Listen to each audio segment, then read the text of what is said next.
Welcome to Between the Lions.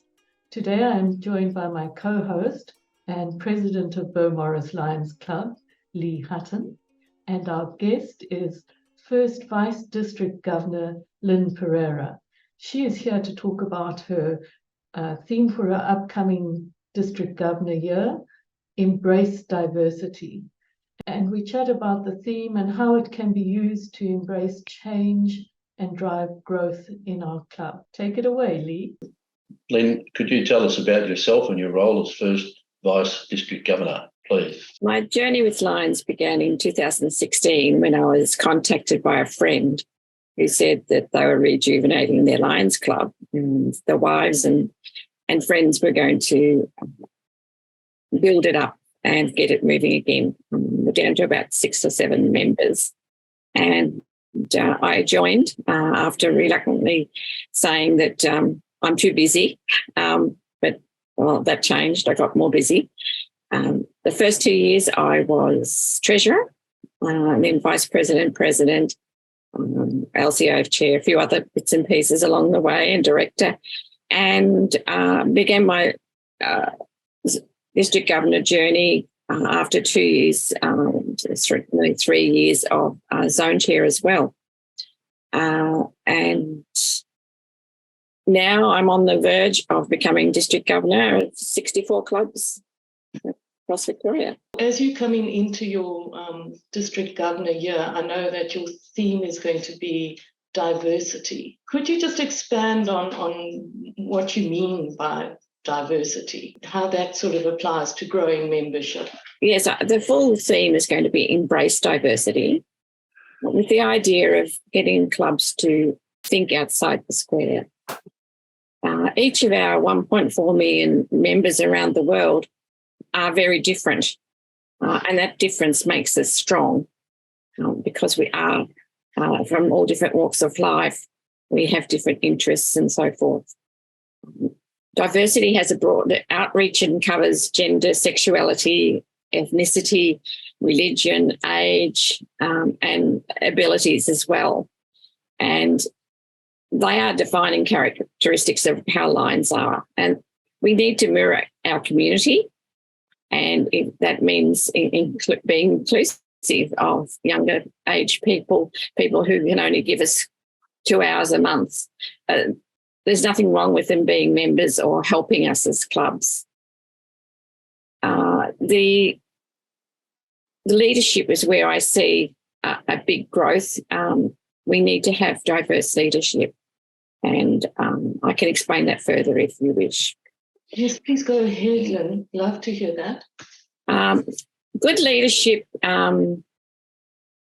is the key to the growth of the organisation. We need to encourage innovation and inspire success. So we need our leaders to think bigger because there is a lot of options out there. And the Melbourne All Abilities Club is a prime example of how that has been achieved by expanding their reaches into the community, getting feeder organisations, because they have links with organisations that support some of the members. They are also getting interest from those groups and people interested in joining the club. Yes, I mean, there's that saying, if you can't see it, you can't be it. That's right. Yeah, I think there's a lot to be learned. We've tended to focus very much on just the fundraising aspect of the Lions movement. Mm. And I think we've just started to realise, as you've indicated, there's bigger areas we can look at. And I mean, we've got links with our Neighbourhood Watch organisation, which they distribute a newsletter to 7,000 households in the Beaumaris area, and we just recently received an inquiry for a potential new member from that. Mm. So, because people are interested in what's happening in their local community. Unfortunately, the requests to join are not going to flood in, but they are out. There are people out there that if they know about you, they will come. Talking to family and friends, we catch up and they say, "Oh, you're doing something with Rotary, aren't you?" And I said, no, Lions. Oh, Lions, it's a big revelation. Rotary is the first thing that comes to mind. Yes.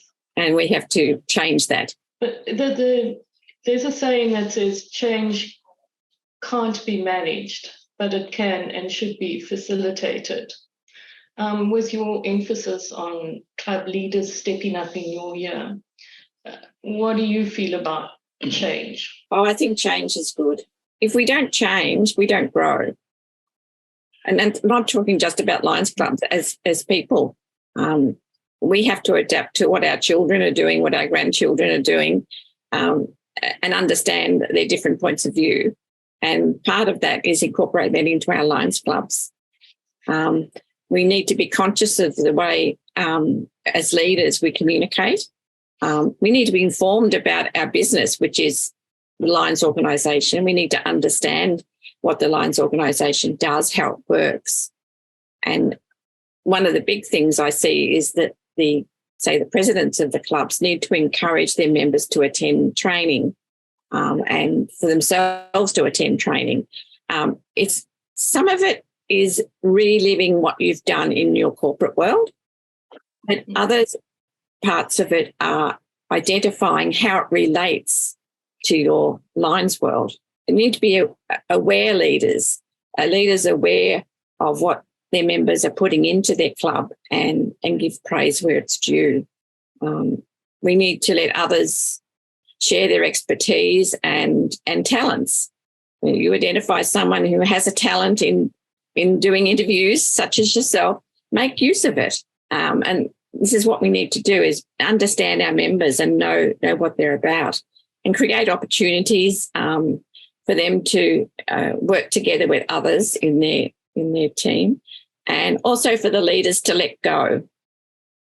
And what I mean is they need to let go of all the old parameters, limits and processes and embrace innovation and change. Any tips for leaders? I mean, it sounds so easy, just let go. But all your scaffolding and everything over the years, it's hard to do. It is, yes. And we need the time. Time runs out very quickly, retired or not retired. It takes time to get to know people in your community. I think it's important that clubs foster relationships between the mayor, councillors, representatives of the council, get to know your local community centres, offer to go and talk to them about Lions, offer them to come along and have a speaker of their group to come to you, into your club. And I think focusing on the global causes for Lions is very worthy for a club. Hunger, diabetes, vision, childhood cancer, environment and disaster relief. They're all very important things. We need to give to our local communities as well. And I think that sometimes we've got to remember the old saying about the 70-20-10 rule, which is 70% local, 20% national and 10% international. And that way we can diverse our funds around, but focusing on our community and service.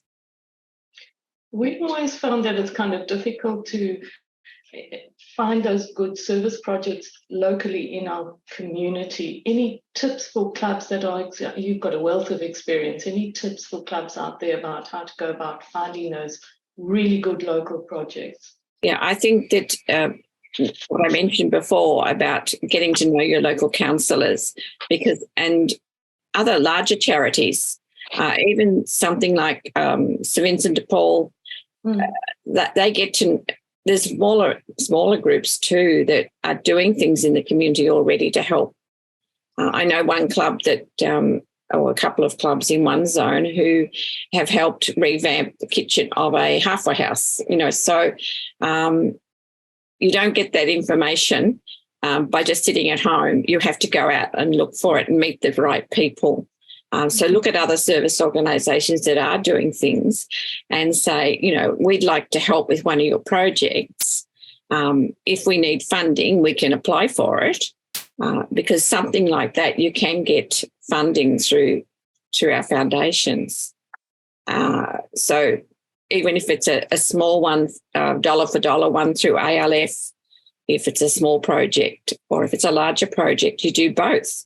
You get your ALF one organised, and then you apply to LCIF, which are straight grants which don't have to be dollar for dollar. The diversity interests us extremely, because that's a theme we're pushing ahead with. We've had a meeting with Pat Mills, came to our club and sort of probably filled our heads with a dozen things, and then she concluded by saying you probably only need to look at a couple of these, given the size of our club. So that's what we're on about, and you obviously agree this is what we've got to do. And I think the theme that I read often, particularly from Brian Sheehan, is ask someone, would they like to come and join? And that's how I joined, simply because someone asked me to come along and join. And I do that myself. You get a lot of knockbacks. People, as you said, are too busy. But busy people are effective people. I think what we have to be careful of is not to scare them off. I mean, I can tell you now that I at the last 3 months, I've been spending 4 to 5, 6 hours a day preparing for my DG year, apart from the training I did last year. So it does take up your time if you decide to go that one step further. But as a general club member and someone supporting your community, you can do that with a couple of hours a month sometimes. You know, it could be that someone says, look, I can give you probably 2 weekends out of the month, but I can't give you every weekend, or I can't come during the week to help with things. Just accept what they offer. Yes, accept it. And if they're prepared to join as members, and if they don't want to join as full members, just say, can we call on you when we need a hand? Because those people might become members in a few years' time, but they can be your volunteer support network in the meantime. Yeah, well, we've got a couple to do that on the barbecue. Yeah. My idea is to make them affiliate members, and then let them progressively see what actually happens and why we do what we do, and then maybe become a full member. And I see it a lot around the clubs that have op shops. You might go in there one day and they'll say, oh, I'm not a member, I'm only a helper. But that's okay. There's some of those people who have been 16 years being a helper. And if that's what they want to do, we have to accept that and respect that. But it's helpful if we can have them as members, because that boosts our opportunity for grants and so forth by having a higher membership. And with, I don't know whether you're aware about past International Director Tony is going to be nominating for third vice president if we have a suitable number of members in our district next year, in the coming months. So we're hoping to open the new clubs before the end of June. We have a couple on the go, and hopefully that will build our numbers. And if every club can get that one extra person, that plus one, that magic plus one, then we might get there. And look, not everyone's going to be interested in a position in the executive of your club, but rotating the presidency is a very important thing too, because that rejuvenates the club with new ideas. Some people won't bring forward their ideas if they're not president or not in a leadership role. They feel a little bit, I better not say anything because I'll end up being all my problem, and they won't really be interested because they've got their own agenda. You know, there's little things like that go on in clubs. So we have to rotate a little bit, encourage people to become second vice president and vice president, to get them involved in the board and to get them to step up eventually over the next few years. And Lyn, I'm really interested in digging a little bit deeper in this embrace diversity theme. It's not just in getting a broader scope of membership, members that reflect the community, but also perhaps in our thinking of what membership is all about. I know we're having a look at a digital club to try and get a younger membership because they're not awfully interested in attending regular meetings. Can you expand a little bit on different ways of approaching things that might encourage membership?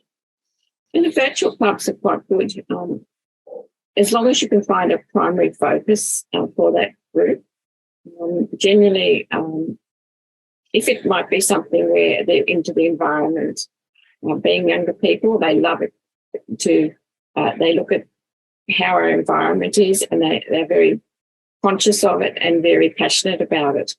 So I think we need to focus on things like that they're passionate with, and say, look, we can help you if they set up a branch club to start with, so they can have the support of an existing club to guide them, but they can act autonomously. And that's interesting, actually. You need a theme. Yeah, so my daughter's very interested. We've got a huge network of business associates, and it can't attend meetings and hasn't got time to do the physical thing. But that's interesting. I must take that on board. Get a theme and work back from there. Okay, so pick out things like, childhood cancer projects in general. They're very important projects. They provide a lot of money for research, and we get a lot of good results out of it. If it's someone who's perhaps in a nursing background or medical field that has a great interest in the treatment of cancer and progressing research for it, there's a good opportunity there to support the cancer unit that is driving around Victoria and southern New South Wales. We need $100,000 a year to support that program. So if someone might be interested in saying, okay, well, we can do a little bit of fundraising, we can have an online trivia night, we can do something like that and raise a little bit of funds. And if we can do that and pass that on to one of these special projects, then they're achieving something. I mean, they might not be out doing community service, but they are doing community service in a financial way. And I think the younger generation have a big focus on being able to say, I don't have time, but I can give $100 here, or I can give $100 there. So I think the friends of somebody who's got the motivation to set up a club can be the support. That they can say, we want to regularly set up a donation through our friendship group, perhaps $10 a month each. If we can do that and have it set up as a standard thing that we collect from you, and at the end of the year we'll get together and have a bit of a celebration and hand that money over in one lump sum. Mm. And you only need 5 members, I believe, to have a virtual club. Yeah, a full club is 20, but there's no reason why a club branch can't go on for a couple of years so they can build up, they can continue as a club branch. So they don't have to form now and then be a full club in 12 months later. So it takes time, and that's fine because at least they're involved, and you have set up a process of how often that branch participates with you, but you have to support that branch as well by guiding them and encouraging them. Mm. And Lyn, do you think maybe other types of, I don't want to say appendages to the club, but different, like a branch club, and then also a Leo's club, we could be thinking. What was that last one, sorry? Could we be, there's also the Leo's structure that we could dust off and rethink to try and make our clubs a bit more diverse? I was recently talking to the president of Whittlesea, who is going to be our second Vice District Governor next year, and he was telling me that their club has supported the local high school to send 4 students on a special camp in relation to leadership. And the school then came back and said, oh, can you come and talk to us about Lions and Leos? So there's an inroad too. Talk to the school. Do they have leadership programs within the school where they send kids on camps? And some children can't, or families can't afford it, especially in these economic times. But there's an opportunity to say we will fund their camp to make it easier for them. And in return, we'd like them to come and tell us about what they experienced and so forth. So get a relationship going with the school. And then it might be the opportunity to talk about Leos. And a lot of the high schools do have leadership and volunteering projects in their curriculum. So it's worth, if you can get it, to talk to the principal or one of the year leaders. I think it's probably quite helpful. Youth of the Year was possibly designed for that idea? Yes. That's another program. Yes. We don't seem to be having a lot of success with that in our area, but we're actually looking at going into primary schools. With the same concept. Yes, there is a program running. Pat came and spoke to us, Patsy Lansdowne from Shepparton. Yes. They're putting it up there. And that got our attention, and because we've got about 4 or 5 schools, primary schools. So we're going to pursue that. Yes, we'd like to see the junior public speaking, because I think the Youth of the Year is like, it's a given that the kids at that age are getting experience in talking, doing speeches and things like that. And especially a lot of the kids that come through on the Youth of the Year program are the chief head prefects at the school or leaders already. They're progressive kids anyway. Yes. So the junior public speaking gives the kids that perhaps haven't had the experience to do that the opportunity to stand up and in front of a crowd, and that could be very exhilarating for them. And we've heard, and Patsy probably told you stories of where, families have just been overawed with how their children have presented in their topics that they chose. Lyn, would you be prepared to give us a sneak peek of your plans for your district governor year? I think you've heard a lot of it already. Which is quite a task for one person, but obviously you've got support. Yes, we have Kim Lowe will be my first vice district governor, and David Cordell as my second vice district governor. We continue with the same treasurer in our cabinet, but we do have a few new team members, and including yourself, Megan, as our zone chair.